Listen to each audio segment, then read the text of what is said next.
Well, this is something we don't see every day.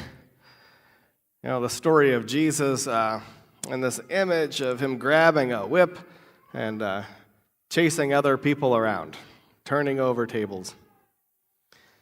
Maybe it's not the kind of image we like to, it's not the thing that we post around our churches or our homes. We prefer those pictures of Jesus, where he's welcoming children. He's gathering those around, those images that speak of God's love and grace. It's a hard story to tell. In fact, I even this past week looked in 11 different children's Bibles, the kinds that depict everything in pictures, and not one of them pictured Jesus holding a whip chasing people. I had to make my own.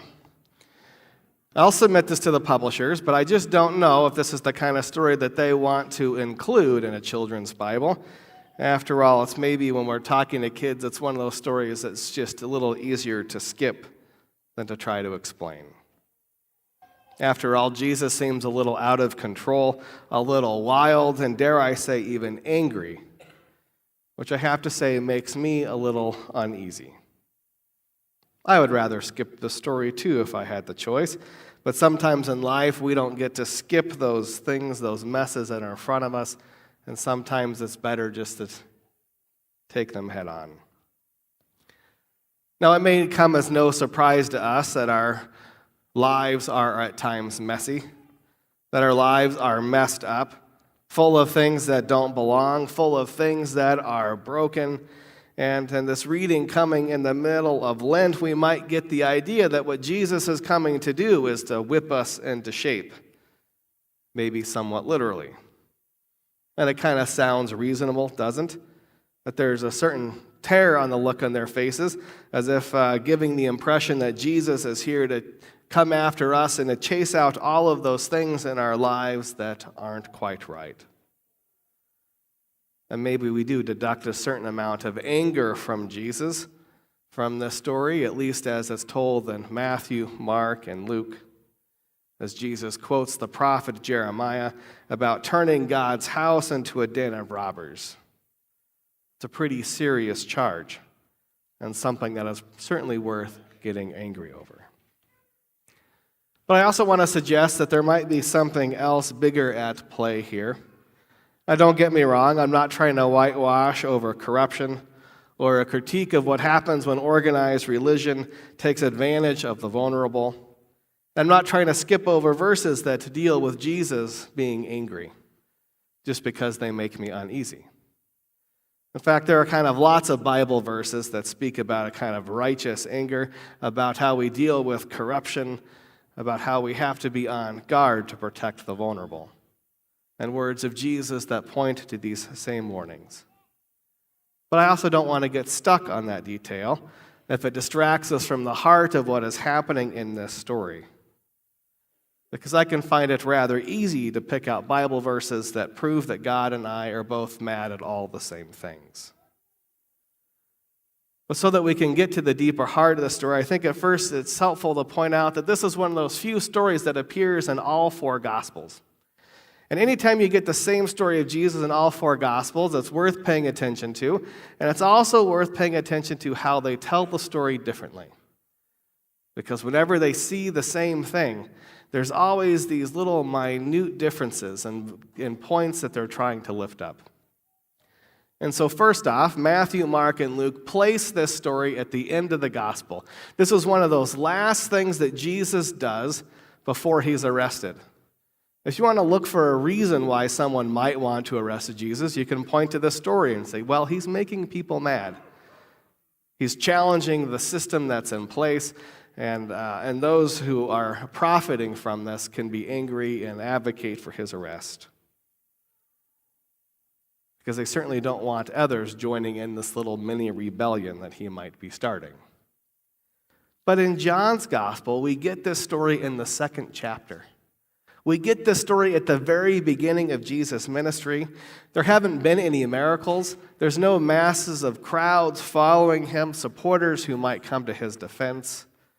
And I don't think that Jesus here is critiquing a whole system of sacrifice that has been corrupt. It's actually much more radical than that. Jesus is reimagining the whole system itself. Now, to help us understand this, I think it's also important to know what place the temple plays in Jerusalem.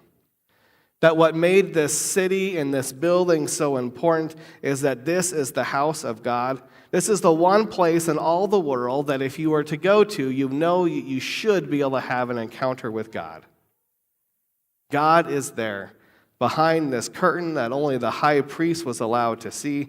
And they thought that because behind this curtain, where only the high priest was allowed to go, was the place they believed that heaven and earth literally touched.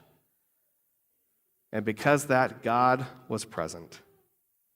And so this building was the place that you brought your offerings, you brought your sacrifices, you brought all those things that would help make you right with God, that would help fix all the messiness of your own life. And the rules were pretty set. You knew what to do, you knew what to sacrifice, you knew what to bring before God to make sure that you were right before God. And part of me likes this idea. Part of me likes to know the rules and what's required and how I make things right. It seems simple. It seems like it's wonderful in the certainty that it provides. And it's that very certainty that Jesus begins to mess with in the second chapter. And as Jesus messes with that system of certainty, messes with that idea of this is where we find God and this is how we get right with God, Jesus is messing with our messy lives. That he messes with all the ideas and schemes that we come up with that locate God and the unattainable. Because even in how this system worked in the temple, you knew where God was, but you still had to be a Jew who was clean in order to get into the temple complex. In order to get in the next phase of the temple, you had to be a Jewish man, and then you had to be a priest, and then to get into that inner sanctuary where God dwelled, you had to be the high priest. There are all these layers that continue to separate us from God. We can only ever become this close to a true encounter. It makes God off limits. It makes the messiness of our lives disconnected from the God who has made us. And Jesus comes and tells us that this whole system won't do. That God won't be contained behind a curtain. God won't be separated from us and our lives. And to get this point through, Jesus uses a whip.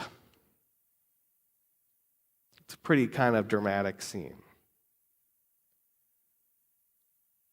And so here comes that point, that no longer is God going to be disconnected from the messiness of our world, and this was never God's plan, and that the incarnation of God and the birth of Jesus is proof that God is on this side of all the walls and barriers that we want to put up that separate us and separate our lives from where we think God is. And kind of an irony, if you think about it, Jesus wasn't even qualified to get into this inner sanctum. He wasn't a priest. He wasn't the high priest. Even Jesus couldn't attain this closeness to God's presence with the rules that had been set. But instead, we find that God is located in the brokenness and the imperfect. God is located wherever we find ourselves.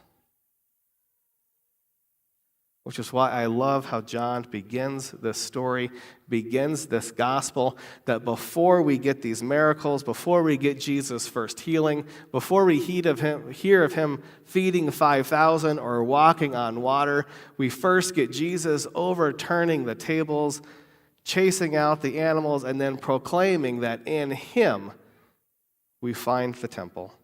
In him we find that point where heaven and earth touch, where God's presence is known, and that it's not about going out and searching and finding. It's about knowing that Jesus is already here. And it's not about going to a temple to bring our gifts, to bring our offerings, all the things that we do to make us right with God. It's about realizing that it is Jesus who comes to us, that it is God who seeks us out, and that through Christ, God is revealed to all of the world. And this truth is echoed throughout all of John's gospel from the very beginning, that in Jesus we find God. But as we tell the story, and as John's gospel progresses, it gets even messier, because we're told of another truth, that it isn't what we bring before God that matters at all.